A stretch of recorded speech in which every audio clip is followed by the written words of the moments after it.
about today is what we like to call the poverty mindset. And this is something that is all of us are affected by, and at different stages of our careers, we're able to gather up and get ourselves out of it. But the poverty mindset is what we like to call modern-day slavery.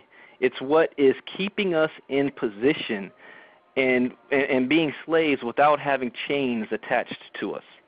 Now, there's a difference between being poor and broke, okay? And that difference is simple. If you have a college education, you got a job, you're trying to support your family, you have a mortgage, and through circumstances not in your control, you get laid off or whatever, some decisions happen financially where you got hit, and you lost all your money, and you wake up the next day and you're in debt and you have no money in the bank. You're not poor, you're broke, because broke is a temporary situation that you can always change around by making new decisions. And for somebody in that position, they've already made decisions to make money, so they know how to make new decisions to get that back. You're just broke. And that's not a negative, and it's nothing to look down on yourself as a failure. Every single successful person in the world has failed. The people who are more successful has failed more than the people who are less successful. Donald Trump has gone bankrupt a couple of times, and he's still a billionaire. But poor is a habitual, a generational, and a conditional disease. And I like to teach and I learn by telling stories. And here's a good example. Everybody remembers Katrina. And I was watching the news one day, and I cringe every single time I hear this story. But there was a woman, and this is after the Katrina disaster, and the government was trying to figure out how long they were going to keep subsidies going and the FEMA checks rolling out to people, because it can't be indefinite. And what happened was you have a large section of individuals who were on welfare, not just for themselves, but their parents were on welfare, their grandparents were on welfare. They'd been on welfare since the Great Depression when the New Deal came down. Generational. And what happened when Katrina hit and the FEMA checks were going out, after about a year and a half or so, the government was contemplating stopping sending the checks. And, of course, the news crews went out there to the neighborhoods and wanted to get people's response. And they found one woman, and they asked her, what do you think about the FEMA checks being canceled? And her response was, well, if they cancel my checks, how am I going to pay my bills and my rent? Now, I had to stop and think for a moment. This is all she knows. This is all she's conditioned to know. No thought of, maybe I need to relocate, maybe I need to get an education, maybe I need to do something and make new decisions so I don't have to rely on the government to bail me out, because that's all she knew. And understand this, facts and logic have absolutely nothing to do with mindset. Okay? It is all emotional, it is all conditional, it's all habitual. And Barbara Bush, and many of you know her, the former First Lady, she went on to Fox News, and she made this statement. She said, the Katrina incident probably is going to be the best thing for those people. Now, she said more to that, but it got edited. But when that came out of her mouth, she was lambasted and criticized, and how thoughtless, how careless, how classless can she be, and insensitive to make such a statement. But I heard all of that, but I read into what she meant and what she was saying. Change forces us to do something different than what we've always been getting. And that statement basically meant, when you're forced into a situation where you have to change, you now have an opportunity to break out of those generational, habitual, poor-minded cycle. And the one constant thing in life is change. And you can never improve without change. And change can be positive and change can be negative. But how you react to that change will make all the difference. And when people are forced into change, more positive results happen than negative. The Great Depression, which was considered a negative event on American society, created the most millionaires and billionaires in any other time in history, because people were forced out of their habitual habits of an assembly line type of job or on the farms into learning new ways to bring an income into their household. They were forced. They had no choice. The same thing is taking place today with what they call the greatest recession since the Great Depression. People are forced out of their jobs, out of their comfort zone, out of their security, and they're forced to have to make new decisions and be creative and think of new ways to be successful. So for the individuals who take advantage of that, they will prosper the most. Now, here's one thing that I got from Success Systems for Life. And here's a parable that Fred Fitz wrote. It said, the eagle and the jellyfish are said to be composed of the same kind of cells, but one is spineless and backboneless and without stability. He drifts with the tide.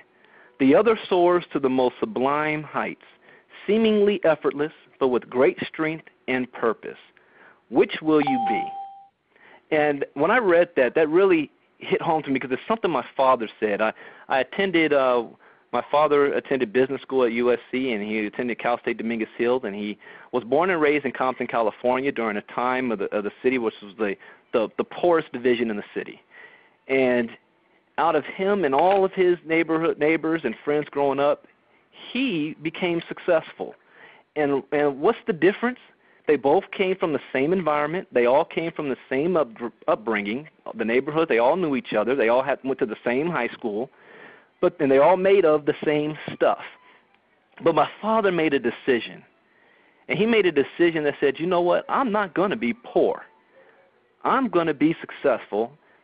And he acted on those decisions. But he first made a definition of himself. He defined his purpose at a very early age that he was going to be somebody. Most people never do this. They are rolling with the tides. You ask them, what's your purpose in life? I'll raise my kids and, enjoy Monday Night Football. Just pay the bills. Most people do not have a definite purpose in life. So all of you, what you must do, and you must put this down on paper, and you must define it clearly. What is your purpose? What is it that you want to gain out of life? At the end of your life, you're able to look at your resume. What do you want to have down on there that you've accomplished? And you want to have a burning desire to make that happen.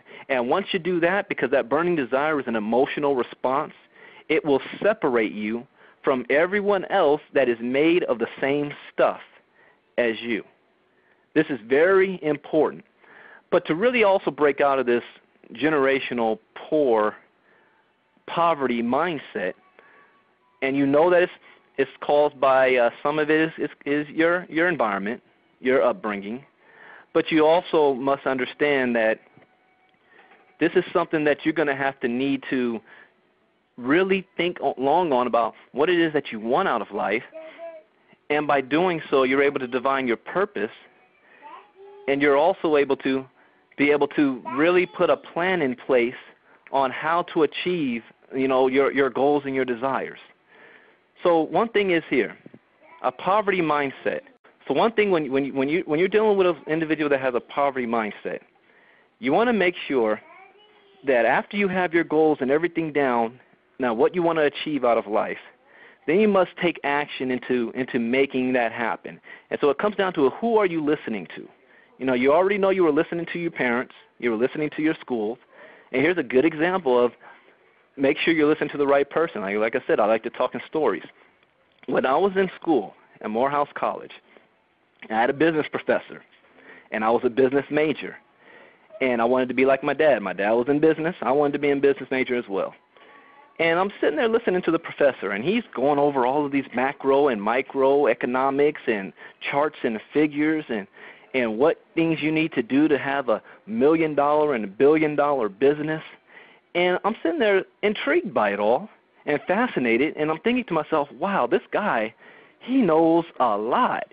He knows all of the concepts, all of the steps it takes to start your company and become a millionaire.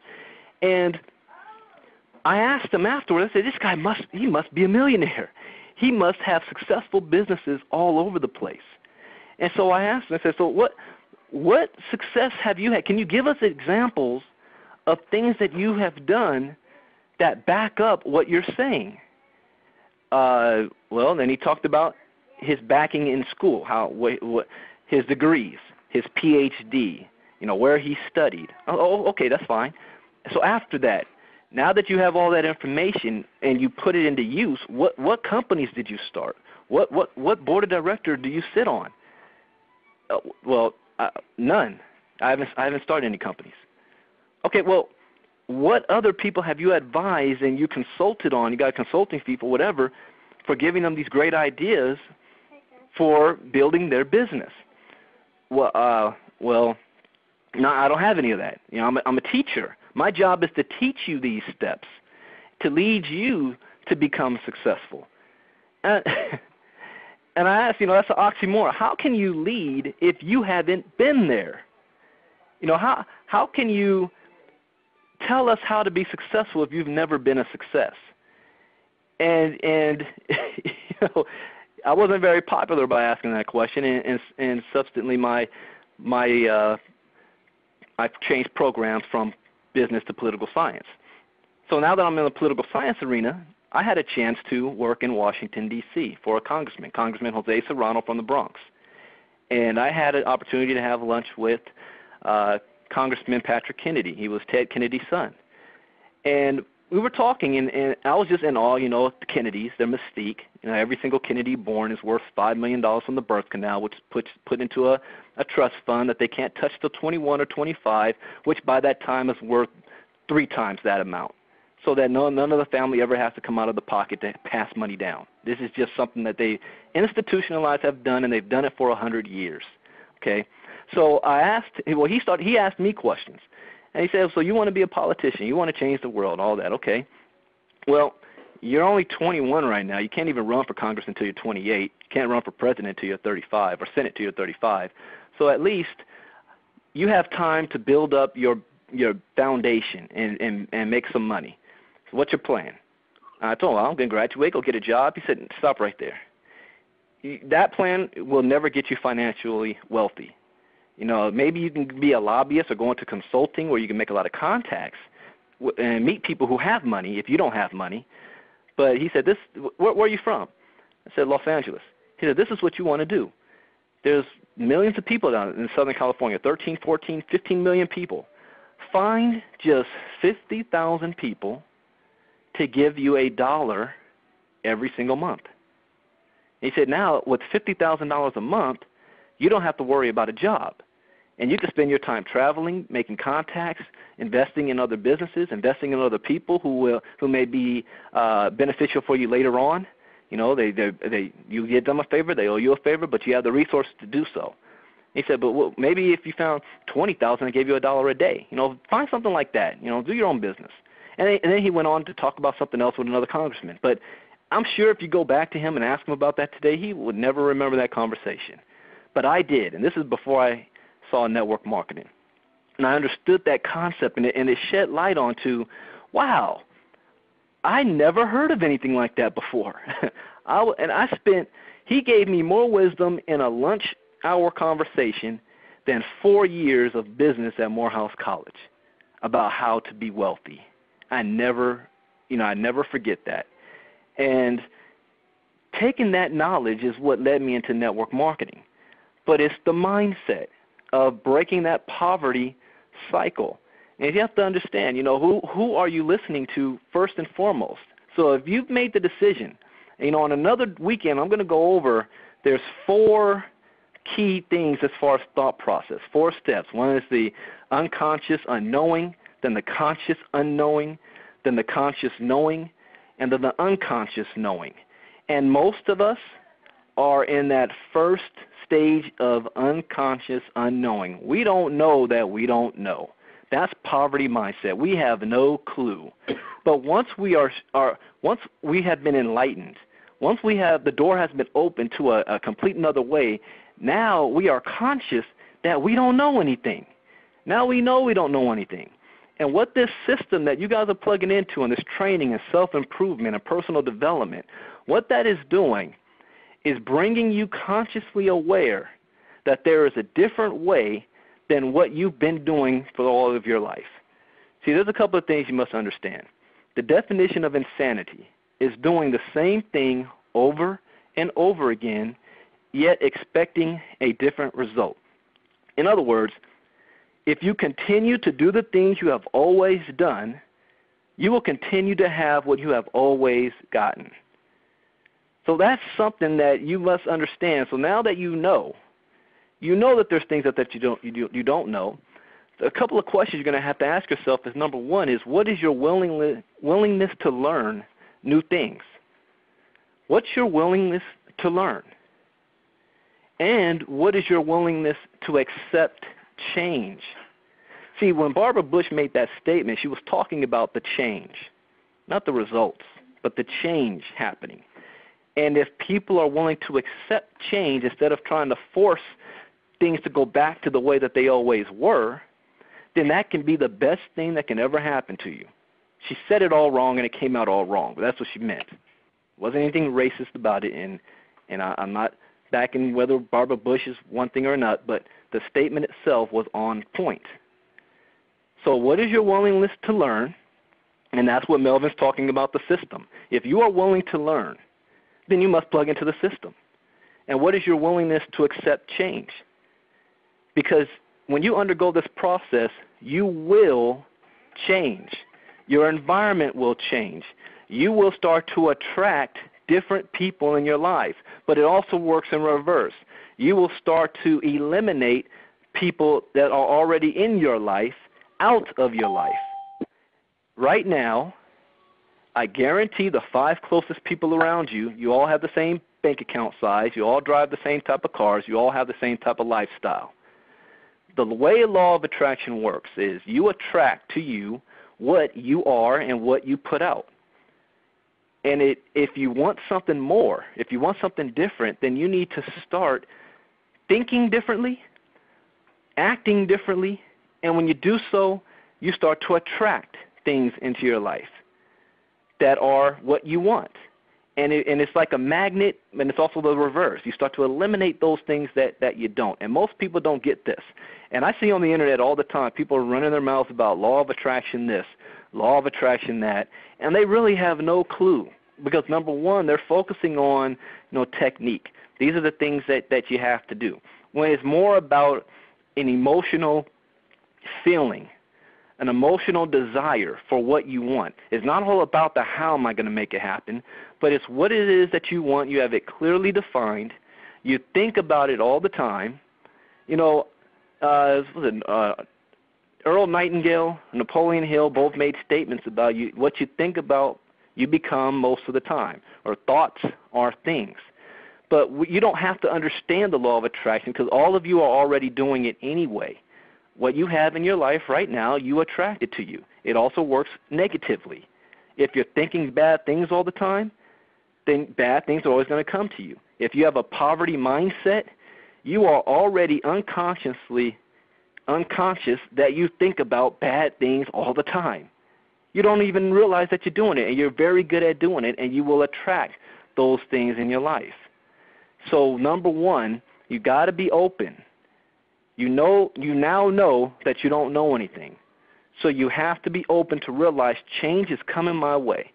Will I accept it? Will I soar like the eagles? Or will I just float around the pond and go with the flow of whatever happens to me? The best thing I like to do when you see change coming is make that change happen yourself. Make the change. There is no course that's already been done in front of us. We are creating it. Everything you see is all of us creating this. And we already know what our goal is and what we want to happen. We're going to have 100,000 people in this company. That's our goal. Now we are making it happen. But if we don't state that goal, we may end up with 2,000. You know, you're moving about aimlessly. But to go back to the poverty mindset, to overcome this as well, because now you know, and you may think to yourself, I don't have a poverty mindset. Well, are you wealthy? No, you have a poverty mindset. And like I said, it's not negative against you. It's just where you are right now. And how to change that is also you need to be studious readers. You must read, read, read. There's a reason, you go back to before the Civil War, why reading was banned. Slaves were not allowed to read because reading gave them ideas. Reading helped them to realize there's more than what they already are and what they have. Now that reading is not illegal, people don't read. Most adults, and after they get out of school, never pick up a book outside of a magazine article or the next Martha Stewart type book, anything like that, but they don't read. We always suggest more books to read, and you always want to read constantly. You don't have to sit down and read for 3 or 4 hours, 30 minutes a day. Pick up something and read it. Listen to tapes. Listen to audio tapes. You know, I just got a brand new Evo, and it's got 8 gigabytes of memory. And I just downloaded that sucker with about 7 gigabytes of memory and 1 gigabyte of music. So people, you know, when they see me walking around with the headphones in my ear, they think I'm listening to music, and I'm not. I'm listening to audio tapes. I'm listening to motivational speakers. I'm listening to ways of learning ideas on how to better myself. And what happens is, you know, Melvin said I'm a master at the self-attraction. I'm not a master. I'm learning. I'm always wanting to learn more, but it's easier to attract people that's like-minded to you, and it's starting to come easier. It's not easy, but it's easier. Not as hard as it was when I first got started, and it's getting easier every single week because every single week you're growing and you're learning more. I just reread Think and Grow Rich last week, and the time I read it before that was probably 4 or 5 years ago, and the time before that, 4 years before that. And each time I read it, I got something more out of it, and I also realized there's still a whole lot missing to Think and Grow Rich, which is why the experts are talking about Law of Success in 16 Lessons, which is Napoleon Hill's first work, which was banned. The wealthy people banned it because he told all the secrets, and they didn't want that stuff out. Think and Grow Rich is a watered-down version. But if you're just starting out, you can't go to master level without taking the beginning steps. But I encourage you to read both of those books, Think and Grow Rich by Napoleon Hill, and also Law of Success in 16 Lessons. Now, the language, remember, these books were written 80 years ago. And so some of the things that they talk about, some people today may not be able to really equate to or relate to.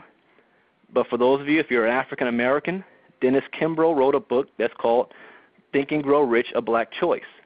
He wrote that one, I think it was the late 80s and 90s. Go and get that book. It's also an excellent book. Get How to Win Friends and Influence People by Dale Carnegie. Because you are in this relationship business, you are going to be attracting people to you. So here's a way to learn how to be a better person yourself, to not to go out there and find people, but you will be attracting people. So you want people to start coming up to you. Hey, what is it? What are you doing? How can I be a part of that? You know, I want to learn more about it. As I recruit, I never talk about my business. I always ask people questions about what it is that they want out of life. And that way I'm able to rate where they are on that poverty scale, if they're big thinkers or not. So these are the things that you want to be able to do to better yourself first. You cannot recruit other people who have a poor mindset and a poverty mindset until you eliminate yours. It's just not going to work. So I hope that this was great information for you guys to really go on. And I'm looking at my notes here, and there's a whole day's worth of stuff to go over. And I just wanted to give you just a simple, basic breakdown, and I'm going to end with this. You're out there recruiting, and you're going to be dealing with people who may even come off as successful. but they're listening to the wrong people, and they still have a poverty mindset. The facts and logic don't matter. You can show somebody, and let's just say, for example, there's another person that's in another company, and they're all excited about their company, and they're hyped up on it, and they think it's the greatest thing on the planet. And then you show them some facts to contradict what they're saying, that, hey, your company really isn't paying out that much money.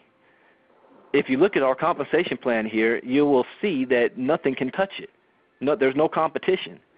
They can read this and still come back to you and say, it doesn't meet my criteria. It's amazing.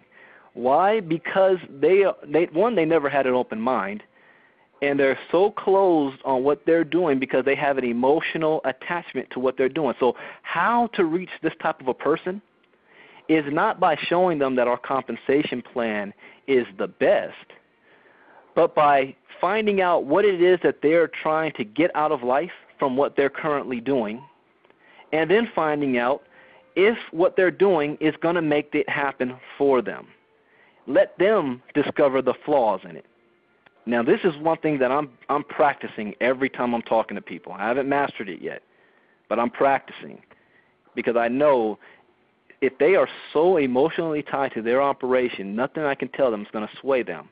So what I need them to do is see the fallacies of what they're doing. And you'll be amazed. I talked with a guy who's in MDT, and he was so pumped up about it, and then the product was so great and fantastic. It cost $400 to get started and $50 a month. And I asked him, okay, how much money will I make with 100 people on my team in that? Well, there's like 5 ways to get paid, 9 ways to get paid. Okay. How much money would I make if I brought in 100 people who paid $400? Let me get you on the line with my upline, and he can tell you, well, you know what, he's not available, but my upline has 900 people. Okay, if he has 900 people on his team, how much money residually is he making? That's a good question. I don't know. I said, well, don't you think if you're invested all this money and this time into this operation, you would at least know how much money you would make if you met certain goals? He said, yeah, that makes sense. I said, so don't you find it kind of odd that you don't know and that you may even be afraid to ask your upline how much money they are actually making? Isn't that a little bit odd to you? Yeah, I said, that doesn't really make business sense, does it? No, it doesn't. You ask questions you already know the answer to. And then I come back saying, well, that's an operation that I can't even, if you don't know what's going on, even if you put me on the upline, I know he's going to say the same thing. Then I know what I'm doing here. I know 100 people on my team is $10,000 a month. I know, so it wouldn't make sense for me to really look at what you're doing. Now, I told him about what I'm doing indirectly, and that's what I'm practicing and really getting good at. But these are skills that you learn on how to combat the poverty mindset of individuals. And it is not about logic or logic or facts, because when the mind is right, facts don't matter. It doesn't matter. The people successful people done things that people already said were impossible to do. Why? Because they were too stupid to know it was impossible. They didn't care. It doesn't matter what the facts say. I'm going to do it anyway because I believe I can do it. So the facts don't matter. You got to have a belief and an emotional bond to your desire and your why, and focus on it and work on it on a daily basis.